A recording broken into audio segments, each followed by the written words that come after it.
Hello, আমি শিবনাথ দাস আর SD স্যারের ক্লাসে সকল ছাত্রদের স্বাগত। আজকে আমি ক্লাস 12 এর ইন্টিগ্রেশনের থার্ড ক্লাস নিচ্ছি। তোমাদের এসএনদের বইয়ের এক্সারসাইজ 5 থেকে ইন্টিগ্রেশন শুরু হয়। এর আগে আমি এক্সারসাইজ 5 এরই দুটো ক্লাস নিয়েছি। আজকে আমি এক্সারসাইজ 6 বা মেথড অফ সাবস্টিটিউশনের প্রথম ক্লাস নেব। যারা এক্সারসাইজ 5 এর দুটো ক্লাস মিস করেছো তারা অবশ্যই আমার ইউটিউব চ্যানেলে গিয়ে সেই দুটো ক্লাস দেখে তারপরে আজকের ক্লাসটি দেখবে, তাহলে ইন্টিগ্রেশনটা সঠিকভাবে বুঝতে পারবে বা শিখতে পারবে। আর যারা আমার চ্যানেলটিকে সাবস্ক্রাইব করোনি অবশ্যই সাবস্ক্রাইব করে নেবে, তাহলে আমি ভবিষ্যতে যে ভিডিওগুলো দেব সেই ভিডিওগুলো নোটিফিকেশন পেয়ে যাবে এবং আমার চ্যানেলের ভিডিওগুলো তোমরা খুব সহজেই খুঁজে পাবে। সময় নষ্ট না করে শুরু করছি আজকের ক্লাস। এক্সারসাইজ 6 করার জন্য তোমাদের যে ফর্মুলাগুলো জানতে হবে সেই ফর্মুলাগুলো আমি সামনে খুলে রেখেছি। টোটাল এখানে 8টা ফর্মুলা লেখা আছে এসএনদের বই থেকে। এই 8টা ফর্মুলা তোমাদের জানলে তোমরা এক্সারসাইজ 6টা করতে পারবে। প্রথমেই বলে নিই যে এক্সারসাইজ 6 বা মেথড অফ সাবস্টিটিউশন, বাংলায় যাকে বলা হয় প্রতিস্থাপন পদ্ধতি, প্রতিস্থাপন পদ্ধতিতে আমরা কি করি? আমরা ইন্ডিপেন্ডেন্ট ভেরিয়েবলটাকে নতুন একটা ইন্ডিপেন্ডেন্ট ভেরিয়েবলে পাল্টে নিই যাতে আমরা অঙ্কটাকে খুব সহজে করতে পারি। সেটাই 1 নম্বর ফর্মুলাতে বলা আছে। আমি একবার পড়েও শোনাচ্ছি তোমাদের। The method of substitution is a technique which aims at reducing the given integral to one of the fundamental or known integrals by change of independent variable. অর্থাৎ আমাকে একটা ইন্টিগ্রেশন দেওয়া থাকবে, এখানে একটা ইন্টিগ্রেশন ধরো এটা, এই ইন্টিগ্রেশনটাকে আমরা ইন্ডিপেন্ডেন্ট ভেরিয়েবলটা পাল্টে ফেলবো। এই ইন্টিগ্রেশনটার ইন্ডিপেন্ডেন্ট ভেরিয়েবলটা পাল্টে ফেললে এই ইন্টিগ্রেশনটা একটা নন ইন্টিগ্রালে কনভার্ট হয়ে যাবে এবং তারপর আমরা সেই ইন্টিগ্রেশনটাকে খুব সহজেই করতে পারবো। এটাই হচ্ছে মেথড অফ সাবস্টিটিউশনের টেকনিক বা মেথড অফ সাবস্টিটিউশন এই কাজটাই করে যে একটা কঠিন ইন্টিগ্রেশনকে তুমি যদি একটা নতুন ইন্ডিপেন্ডেন্ট ভেরিয়েবল দিয়ে পাল্টে নাও তাহলে সেই কঠিন ইন্টিগ্রেশনটা সহজ ইন্টিগ্রেশনে কনভার্ট হয়ে যায় এবং সেই সহজ ইন্টিগ্রেশনটা আমরা খুব সহজেই করতে পারি। সেটাই 1 নম্বরে বলে দিয়েছে। 2 নম্বরটা দেখো, এগুলো সব ফর্মুলা 2 থেকে 8 পর্যন্ত যা আছে সবই ফর্মুলা। এর মধ্যে থেকে আমি 2-1টা প্রমাণ করে দেখাবো একটু পরেই। তো প্রথমে এগুলো আলোচনা করে নিই। f(x) whole to the power n, integration of f(x) whole to the power n f dash x dx। খেয়াল করে দেখো এখানে এই যে ফাংশনটা আছে তার ডিফারেন্সিয়েশনটা তার সাথে আছে dx আছে। যদি এরকম হয় যে ফাংশনটার পাওয়ার আছে তারই ডেরিভেটিভ যদি তার সাথে থাকে তাহলে তোমরা এটাকে z হিসেবে ট্রিট করে ইন্টিগ্রেশন করতে পারো। অর্থাৎ z to the power n থাকলে কি হয়, z to the power n+1 by n+1, ঠিক আছে, প্লাস সি তো অবশ্যই থাকে। অর্থাৎ কোনো ফাংশনের পাওয়ারে যদি n থাকে এবং সেই ফাংশনটার ডিফারেন্সিয়েশন যদি তার সাথে থাকে তাহলে সেই ফাংশনটাকে z to the power n এর যেমন ডেরিভেটিভ হয় তেমনই হবে, যেমন এখানে হয়েছে z to the power n+1 by n+1 plus C. 3 নম্বরটা দেখো, একটা ফাংশন নিচে আছে তার ডিফারেন্সিয়েশনটা ওপরে আছে। যদি কোনো ফাংশনের ডিফারেন্সিয়েশন তার ওপরে থাকে তাহলে তার ইন্টিগ্রেশন হয়ে যাচ্ছে লগ মড অফ f(x). কি হচ্ছে, যে ফাংশনটা তলায় আছে তার ডেরিভেটিভটাই ওপরে থাকতে হবে, থাকলে তাহলে তার ইন্টিগ্রেশন হবে লগ মড অফ f(x) বা লগ অফ নিচেরটা, নিচে যেটা আছে সেটাই এখানে বসছে, প্লাস সি তো অবশ্যই থাকবে। 4 নম্বরটা কি হচ্ছে দেখো, integration of e to the power x, ব্র্যাকেটের থার্ড ব্র্যাকেটের মধ্যে আছে f(x) plus f dash x, অর্থাৎ e to the power x দুটোর সাথেই গুণ আছে f(x) plus f dash x এর সাথে। অর্থাৎ e to the power x into একটা ফাংশন প্লাস তার ডেরিভেটিভ যদি থাকে তাহলে তার ইন্টিগ্রেশন হয়ে যায় e to the power x into f(x), অর্থাৎ e to the power x এবং যে ফাংশনটা ছিল সেই ফাংশনটা হচ্ছে তার ইন্টিগ্রেশন হবে। কি খেয়াল রাখতে হবে, ই টু দি পাওয়ার x থাকবে, তার সাথে পুরোটার সাথে গুণ থাকবে যে ফাংশনটা এবং প্লাস সেই ফাংশনটারই ডেরিভেটিভ। 5 নম্বরটায় চলে আসো, integration of tan x dx। Integration of tan x dx থাকলে লগ অফ sec x হচ্ছে। আমি এটা একটু পরে প্রমাণ করে দেখাচ্ছি। Log of sec x plus C তো থাকবেই, সিগুলো কিন্তু ইন্টিগ্রেটিং কনস্ট্যান্ট, তোমরা অঙ্ক যখন করবে তখন অবশ্যই সিটা কি সেটা লিখে দেবে। Integration of cot x dx equal to log of sin x plus C. Integration of sec x dx equal to log of sec x plus tan x plus C, অথবা লেখা যায় log of tan π/4 plus x/2 plus C. Integration of cosec x dx হলে হয় log of tan x/2 plus C. এই ফর্মুলাগুলো মুখস্থই করতে হবে তার কোনো কথা নেই, তোমরা যদি অঙ্ক করো, কিছু অঙ্ক করার পর অটোমেটিক চয়েসে এই ফর্মুলাগুলো মুখস্থ হয়ে যায়, শুধু জেনে রাখা প্রয়োজন, তাই আমি একটু ফর্মুলাগুলোকে আলোচনা করে দিলাম। এখন আমি এই integration of tan x dx এর ফর্মুলাটা প্রমাণ করে দেখাচ্ছি এবং তার সাথে মেথড অফ সাবস্টিটিউশনের কিছু অঙ্ক তোমাদেরকে করে দেখাচ্ছি। Integration of tan x dx, আমরা tan x কি লিখতে পারি, sin x by cos x, তাহলে উপরে আসলো sin x, নিচে হচ্ছে cos x dx। আমরা একটু আগেই বলেছি যে মেথড অফ সাবস্টিটিউশন আমরা কি করব, ইন্ডিপেন্ডেন্ট ভেরিয়েবল এখানে যেটা এক্স, ইন্ডিপেন্ডেন্ট ভেরিয়েবলটাকে আমরা পাল্টে নেব নতুন একটা ইন্ডিপেন্ডেন্ট ভেরিয়েবলে, যাতে এই ইন্টিগ্রেশনটা আমরা সহজে করতে পারি। তো কিভাবে পাল্টাবো, cos x ইকুয়াল টু তুমি জেড ধরে নাও, let cos x equal to Z. cos x equal to যদি জেড ধরে নাও, এবার তাহলে এটাকে আমরা ডেরিভেটিভ করছি, তাহলে cos x এর ডিফারেন্সিয়েশন কত হবে, মাইনাস, অর cos x এর ডিফারেন্সিয়েশন হচ্ছে মাইনাস সাইন এক্স, আর dz এর ডিফারেন্সিয়েশন কত হবে, dz বাই dx, dx টা এপারে মাল্টিপ্লাই করে দাও, or sine x dx equal to কত হচ্ছে, sine x dx equal to হচ্ছে মাইনাস ডিজেড। এবার এই মাইনাসটা না ঠিকই আছে, এবার এই সাইন এক্স ডিএক্স এর জায়গায় আমি মাইনাস ডিজেড বসাবো, অর্থাৎ এখানে দেখো সাইন এক্স ডিএক্স আছে, এটা কিভাবে কি দিয়ে রিপ্লেস হবে, মাইনাস ডিজেড দিয়ে, আর কস এক্সটা রিপ্লেস হবে কি দিয়ে, জেড দিয়ে। তাহলে ইন্টিগ্রেশনটা আমার দেখো এরম আসছে, ওপরে আসছে মাইনাস ডিজেড এবং কস এক্স এর জায়গায় আমি কি বসাচ্ছি, জেড, মাইনাসটাকে বাইরে বের করে দাও, তাহলে minus integration of dz by z, z এর 1 বাই জেড এর ইন্টিগ্রেশন কি হয়, minus log of mod z. আমরা আগের চ্যাপ্টারে এই ফর্মুলা শিখেছিলাম, প্লাস সি তো আসবেই, সি সমান সমান সমাকল ধ্রুবক বা ইন্টিগ্রেটিং কনস্ট্যান্ট তোমরা অবশ্যই লিখবে। জেড এর ভ্যালু কত ছিল, cos x, cos x বসিয়ে দাও, তাহলে এটা হয়ে যাচ্ছে minus log of mod cos x plus C. এই মাইনাসটা যদি তুমি তুলে দাও, মাইনাসটা কোথায় যাবে, এই পাওয়ারে যাবে, cos এর পাওয়ার যদি মাইনাস 1 হয় তাহলে 1 বাই cos x, তার মানে সেটা সমান সমান তুমি কি লিখতে পারো, লগ অফ sec x, যেটাই হচ্ছে আমাদের tan x এর ফর্মুলা ছিল। এটা স্ট্যান্ডার্ড ফর্মুলা আমরা ব্যবহার করব, আমি একটাই প্রমাণ করে দেখালাম। আমি এবার তোমাদের ভেরি শর্ট আনসার টাইপ কোশ্চেনের প্রথম অঙ্কটা করে দেখাচ্ছি। অঙ্কটাতে বলা আছে integration of x square cos x cube dx. এখন এখানে দেখো এক্স স্কোয়ার আছে এবং এক্স কিউব আছে, আমি কোনটাকে জেড ধরবো, এক্স কিউবকে জেড ধরবো। এখন কোনটাকে জেড ধরতে হয় এটা তোমরাও কিছু অঙ্ক প্র্যাকটিস করার পর খুব সহজেই বুঝে যাবে। এক্স কিউবকে যদি আমি জেড ধরি তাহলে দেখো এক্স স্কোয়ার চলে আসবে এবং যেটা আমরা খুব সহজেই রিপ্লেস করতে পারবো, এক্স স্কোয়ারকে জেড ধরলে সেটা সম্ভব নয়।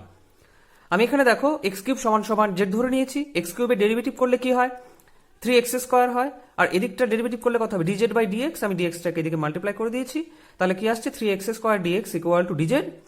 তাহলে x square dx equal to কত আসবে, ডিজেড বাই 3। তাহলে আমি এক্স স্কোয়ার ডিএক্স এর জায়গায় কি বসাবো, ডিজেড বাই 3, আর এক্স কিউবের জায়গায় কি বসাবো, জেড। তাহলে ইন্টিগ্রেশনটা দেখো আসছে হচ্ছে কস জেড, আর এক্স স্কোয়ার ডিএক্স এর জায়গায় কি আসছে, ডিজেড বাই 3। 1/3টা কনস্ট্যান্ট বাইরে বেরিয়ে যাবে, তাহলে থাকছে হচ্ছে integration of cos Z DZ. Cos Z এর ইন্টিগ্রেশন করলে কি হয়, সাইন, তাহলে এটা আসলো 1/3 সাইন জেড প্লাস সি। খেয়াল রাখবে এই জেডের ভ্যালু কিন্তু তোমাদের বসাতে হবে, অনেকেই ভুলে যায়। জেডটা আমরা কি ধরেছিলাম, এক্স কিউব, তাহলে এটা হয়ে যাবে sine of x cube plus C. ঠিক আছে, সি সমান সমান ইন্টিগ্রেটিং কনস্ট্যান্ট লিখে দেবে। ভেরি শর্ট আনসার টাইপ কোশ্চেনের 8 অঙ্কটা দেখো, বলা আছে integration of e to the power 2 minus 3x dx. কাকে জেড ধরবো, আমরা 2 মাইনাস 3x কে জেড ধরবো, তাহলে 2 মাইনাস 3x সমান সমান তুমি জেড ধরছো। এটাকে যদি ডিফারেন্সিয়েট করো, 2 এর ডেরিভেটিভ কত, শূন্য হবে, মাইনাস 3 x এর জায়গায় হচ্ছে dx আর z এর জায়গায় হচ্ছে dz।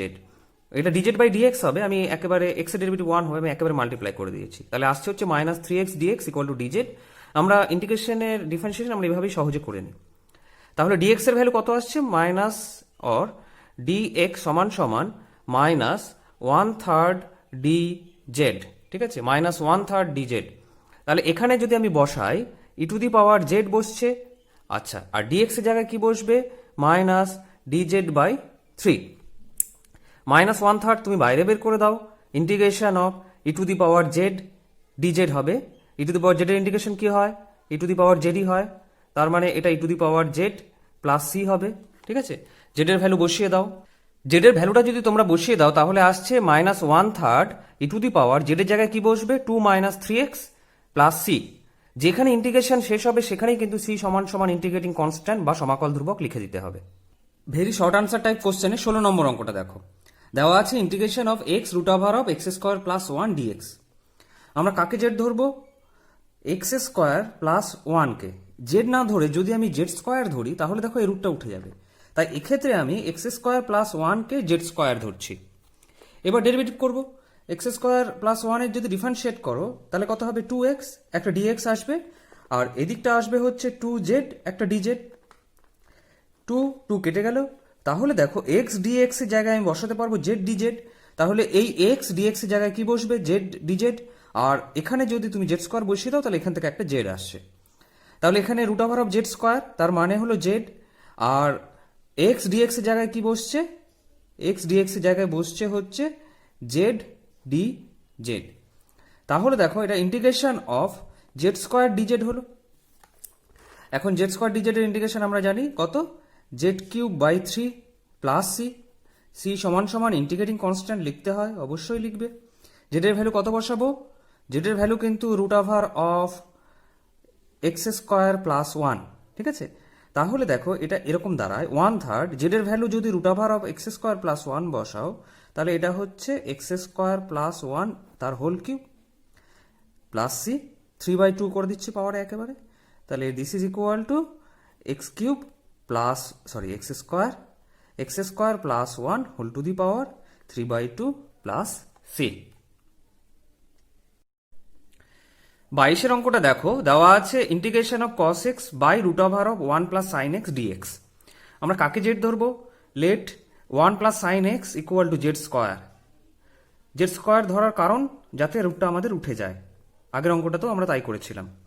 তাহলে সাইন এক্স এর ডেরিভেটিভ করলে কি হবে, মাইনাস ডেরিভেটিভ তো, তাহলে সাইন এক্স এর ডেরিভেটিভ হচ্ছে কস এক্স, 1 এর ডেরিভেটিভ শূন্য হয়, dx cos x dx equal to 2z d z, দেখতে পাচ্ছ, হ্যাঁ। তাহলে একবার দেখে নাও, আমি 1 plus sine x equal to z square ধরলাম, সাইন এক্স এর ডেরিভেটিভ কস এক্স হলো, 1 এর ডেরিভেটিভ শূন্য হয়ে গেছে, ডিএক্স সমান সমান Z square derivative 2z DZ. এবার তাহলে কস এক্স ডিএক্স এর জায়গায় কি বসছে, 2z ডিজেড। তাহলে এখানে আমি বসাচ্ছি হচ্ছে ইন্টিগ্রেশন অফ 2z ডিজেড, আর নিচে কি আসবে, root over of Z square, তার মানে নিচে একটা আসছে হচ্ছে জেড, ঠিক আছে। এবার এই জেড কেটে গেল, তাহলে থাকছে তোমার অনলি ডিজেড। ডিজেড এর ইন্টিগ্রেশন আমরা জানি কত হয়, জেড হয়, তাহলে এটা হয়ে গেল 2z প্লাস সি, সি সমান সমান কি লিখতে হয়, অবশ্যই লিখবে। আচ্ছা, এবার এখানে জেড এর ভ্যালু কত বসবে, root over of 1 plus sine x, তাহলে 2 root over of 1 plus sine x plus C. এটা হলো ভেরি শর্ট আনসার টাইপ কোশ্চেনের 30 নম্বর অঙ্ক। দেওয়া আছে cos x plus x sine x by x into x plus cos x dx. আমরা ওপরে একটা এক্স যোগ বিয়োগ করছি, অর্থাৎ আমি এখানে লিখছি দেখো এক্স প্লাস কস এক্স, তাহলে একটা এক্স আমি এক্সট্রা লিখেছি, তাহলে সেটাকে আমাকে মাইনাস করতে হবে। তাহলে আমি এখানে কি করলাম, minus x plus x sine x, আর নিচে যা ছিল তাই রাখছি, x plus cos x d x, ঠিক আছে। এবার দেখো আলাদা করে দিচ্ছি, আমি কি করছি, x plus cos x by একটা লিখছি, x plus cos x by x into x plus cos x হচ্ছে একটা টার্ম। আচ্ছা, এখানে যদি তুমি মাইনাসটাকে কমন নিয়ে লেখো, এবং এক্সটাকেও কমন নিচ্ছি আমি, তাহলে এক্সটা যদি কমন নিয়ে নাও, তাহলে এখানে আসছে 1 minus sine x by x into x plus cos x dx. এখানে দেখো টোটালটার ওপরেই ডিএক্স হবে, তাই থার্ড ব্র্যাকেট দিচ্ছি, ঠিক আছে। এবার এখানে দেখো একটা একটা করে টার্ম কেটে যায়, তাহলে এখানে আমি কি লিখবো, 1 বাই এক্স ডিএক্স একটা ইন্টিগ্রেশন। আচ্ছা, এখানে এক্স এক্স কাটে, মাইনাস যদি এক্স এক্স কেটে যায়, তাহলে এখানে পড়ে থাকে দেখো এক্স প্লাস কস এক্স, আর ওপরে হচ্ছে 1 মাইনাস সাইন এক্স ডিএক্স হচ্ছে আর একটা ইন্টিগ্রেশন। আমি দুটো ইন্টিগ্রেশন আলাদা করে দিলাম। 1 বাই এক্স এর ইন্টিগ্রেশন কি হয়, লগ অফ মড এক্স। আচ্ছা, এবার তোমাদের একটা ফর্মুলার কথা বলি, যে এফ এক্স যদি নিচে থাকে এবং তার ডিফারেন্সিয়েশন যদি ওপরে থাকে, তাহলে কি হয়, লগ অফ নিচেরটা হয়। ফর্মুলাটা কি ছিল, f dash x by f x dx সমান সমান log of mod f x. দেখো এটা ডেরিভেটিভ করলে কি হচ্ছে, এক্স এর ডেরিভেটিভ হচ্ছে 1, কস এক্স এর ডেরিভেটিভ কি হয়, মাইনাস সাইন এক্স, অর্থাৎ এই ফাংশনটার ডিফারেন্সিয়েশন দেখো এই ফাংশনটা যদি এটা হয়, তাহলে সবসময় কি হবে, লগ অফ মড অফ নিচেরটা, x plus cos x plus C, C সমান সমান ইন্টিগ্রেটিং কনস্ট্যান্ট লিখবে, আমি আর লিখছি না সময় বাঁচানোর জন্য। আচ্ছা, লগে যদি বিয়োগ থাকে তাহলে কি হয়, ভাগ হয়ে যায়, তাহলে আমি একটা মডের আন্ডারে নিয়ে চলে আসছি, x by x plus cos x plus c, এটাই হলো আনসার। আচ্ছা, এখন আমি করছি শর্ট আনসার টাইপ কোশ্চেনের 8 অঙ্ক। এই অঙ্কগুলো হচ্ছে 4 মার্কসের। আচ্ছা, এখানে আমি কাকে জেড ধরছি, log of tan x plus sec x কে জেড ধরছি। Let log of tan x plus sec x equal to Z. আচ্ছা, লগের ডেরিভেটিভ করলে কি হয়? 1 হয়। তাহলে একটা টার্ম আসবে হচ্ছে 1/tan x plus sec x। আচ্ছা, ওপরে tan এর ডেরিভেটিভ কত আসবে? sec স্কয়ার x, আর sec এর ডেরিভেটিভ কি আসবে? sec x tan x, একটা dx হবে, আর এদিকে হলো হচ্ছে dz। ঠিক আছে? আর এখন আমি যদি ওপর থেকে sec x কমন নিই, sec x কমন নিলে এখানে থাকছে হচ্ছে sec x, আর এখানে থাকছে হচ্ছে tan x, নিচেও তাই ছিল sec x plus tan x dx equal two dz। sec x tan x কেটে যাচ্ছে, দুটো একই টার্ম। তাহলে থাকছে অনলি দেখো sec x dx সমান সমান dz। তাহলে দেখো আমি sec x dx এর জায়গায় কি বসাতে পারবো? dz বসাতে পারবো। আর এই টার্মটা তো আমি z ধরে নিয়েছিলাম, তাহলে এর জায়গায় আমি কি বসাতে পারবো? z বসাতে পারবো। তাহলে অঙ্কটা আসছে হচ্ছে ওপরে হচ্ছে dz আর নিচে আসলো হচ্ছে z। তাহলে 1/z এর ইন্টিগ্রেশন কি হয়? log of mod z plus c তো অবশ্যই লিখতে হবে, এবং c সমান সমান ইন্টিগ্রেটিং কনস্ট্যান্ট অবশ্যই লিখতে হবে। তাহলে এখানে দেখো জেড এর ভ্যালু কি ছিল? এই টার্মটা, তাহলে পুরোটাই বসবে।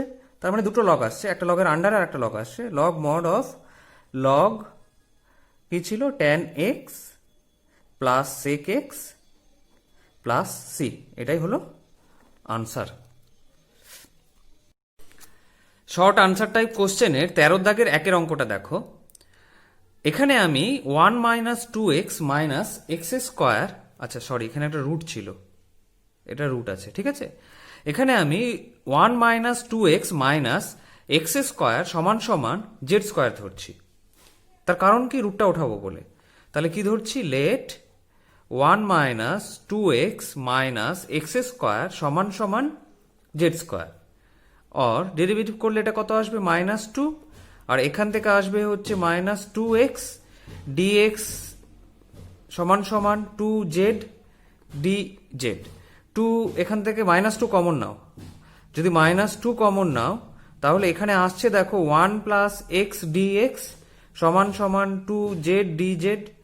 2 কেটে গেল, তাহলে এখান থেকে আসছে দেখো 1 প্লাস এক্স ডিএক্স সমান সমান মাইনাস ডিজেড। তাহলে 1 প্লাস এক্স ডিএক্স এর জায়গায় আমি কি বসাবো? মাইনাস ডিজেড বসাবো। তাহলে ওপরে আসলো হচ্ছে মাইনাস ডিজেড। আচ্ছা, এখানে আমি এটা কত ধরেছিলাম? জেড স্কোয়ার, তার মানে কত আসবে? এটা তো জেডই আসবে। জেড স্কোয়ার ধরেছিলাম, তার মানে এটা জেডই আসবে। হ্যাঁ, জেড আসবে। আচ্ছা, এবার এটাকে করলে কি আসে? লগ অফ জেড স্কোয়ার ধরেছিলাম 2z dz। ও, একটা জেড বাদ গেছে, সরি। আচ্ছা, এখানে একটা জেড বাদ গেছে, কারণ এই জেডটা আমি বসাতে ভুলে গেছি। তার মানে এখানে আসছে মাইনাস জেড ডিজেড। এটা ঠিক আছে, জেড হবে, একটা মাইনাস আসবে। আচ্ছা, ঠিক আছে। এবার জেড জেড কেটে গেল, এই জেড কেটে গেল, তাহলে মাইনাস ইন্টিগ্রেশন অফ ডিজেড আসছে। আচ্ছা, ডিজেড এর ইন্টিগ্রেশন কি আমরা জানি? জেড হয়, তাহলে মাইনাস জেড। এবার জেড এর ভ্যালু বসাতে হবে। জেড এর ভ্যালু বসালে কত আসবে? Root over of this plus c কিন্তু অবশ্যই লিখবে, সি সমান সমান ইন্টিগ্রেটিং কনস্ট্যান্ট, সেটাও অবশ্যই লিখবে। তাহলে minus root over of 1 minus 2x minus x square plus c, এটাই হলো আনসার। এটা হলো শর্ট আনসার টাইপ কোশ্চেনের 14। আচ্ছা, আমরা এটার ওপর নিচে যদি কনজুগেট দিয়ে মাল্টিপ্লাই করি তাহলে দেখো নিচে তো a plus b into a minus b হবে। তার মানে এক্স প্লাস 3 তার root over of x plus 3 তার whole square minus root over of x plus 2 তার হোল স্কোয়ার হবে। এক্স এক্স কেটে যাবে, 3 মাইনাস 2 1 হবে। তাই আমি নিচটা লিখছি না। কনজুগেট দিয়ে মাল্টিপ্লাই করলে নিচটা 1 হয়ে যাবে, আর ওপরে প্লাস টার্ম একটা থাকবে, অর্থাৎ x plus 3 plus of root over of x plus 2। আমি ওপর নিচে কনজুগেট দিয়ে মাল্টিপ্লাই করলাম। এবার দেখো ইন্টিগ্রেশন অফ একটা হচ্ছে দেখো x plus 3 root over of x plus 3 dx, আর একটা হচ্ছে integration of root over of x plus 2 dx. এখন এক্স প্লাস 3 যদি তুমি জেড ধরো, আমি দুটো আলাদা আলাদা করে দেখাচ্ছি, ডিরেক্টও করে ফেলা যায়, তোমরা যদি বুঝতে না পারো তো ভেঙে ভেঙেই দেখাচ্ছি। এক্স প্লাস 3 যদি তুমি জেড ধরো তাহলে দেখো ডিএক্স ইকুয়াল টু ডিজেড হয়। যে ক্ষেত্রে ডিএক্স ইকুয়াল টু ডিজেড হয় সেক্ষেত্রে সেই টার্মগুলোকে এক্স হিসেবে ধরে ইন্টিগ্রেশন করা যায়, ঠিক আছে। আরেকটা টার্ম এক্স প্লাস 2 সমান সমান পি ধরছি, তাহলে এক্স প্লাস 2 সমান সমান পি। এক্ষেত্রেও দেখো ডিএক্স ইকুয়াল টু ডিপি আসছে, যে ক্ষেত্রে ডিএক্স ইকুয়াল টু ডিপি বা ডিএক্স ইকুয়াল টু ডিজেড হয় সেই সমস্ত ক্ষেত্রে ওই ফাংশনটাকেই এক্স ধরে ইন্টিগ্রেশন করে নেওয়া যায়। ঠিক আছে, তাহলে দেখো এখানে আসলো হচ্ছে জেড রুট জেড ডিজেড, আর পরেরটাতে আসছে হচ্ছে রুট পি ডি পি। এখন আমি রুট জেডের ইন্টিগ্রেশন যদি করি, এটা Z to the power half আছে, তাহলে কত হবে হাফ প্লাস ওয়ান মানে 3/2, তার মানে এটা আসবে জেড টু দি পাওয়ার 3/2, আর তলায় একটা 3/2 হবে, সেটা আমি সামনে 2/3 করে দিচ্ছি। এখানেও তাই 2/3 p to the power 3/2 plus C তো অবশ্যই আসবে, সি সমান সমান ইন্টিগ্রেটিং কনস্ট্যান্ট লিখে দেবে। ঠিক আছে, এবার জেডের ভ্যালু তোমরা খালি বসিয়ে দিলেই হবে। 2/3টাকে আমি কমন নিয়ে লিখছি 2/3। ঠিক আছে, 2/3। এখন জেডের ভ্যালু যদি বসিয়ে দিই, জেডের ভ্যালু কত ছিল? জেডের ভ্যালু হচ্ছে এক্স প্লাস 3, তার মানে এটা আসবে x plus 3 whole to the power 3/2, আর একটা হচ্ছে x plus 2 whole to the power 3/2 plus C. ঠিক আছে, 3/2 টোটালটার সাথে কমন ছিল, তাই থার্ড ব্র্যাকেট দিয়ে দিলাম। এটাই হলো রেজাল্ট। আজকের ক্লাস এখানেই শেষ হলো। কারো যদি কোথাও বুঝতে অসুবিধা হয়ে থাকে আমাকে ফোন করতে পারো, হোয়াটসঅ্যাপ করতে পারো, বা ইউটিউবের কমেন্ট সেকশনে কমেন্ট করতে পারো। আর তোমরা অবশ্যই আমার চ্যানেলটিকে সাবস্ক্রাইব করে রাখবে। সাবস্ক্রাইব করে রাখলে আমার চ্যানেলের ভিডিওগুলো তোমরা সহজেই খুঁজে পাবে এবং ভবিষ্যতে আমি যে ভিডিওগুলো দেবো তার নোটিফিকেশনও পেয়ে যাবে। তাহলে আজকের মতো টাটা, দেখা হচ্ছে পরবর্তী ভিডিওতে।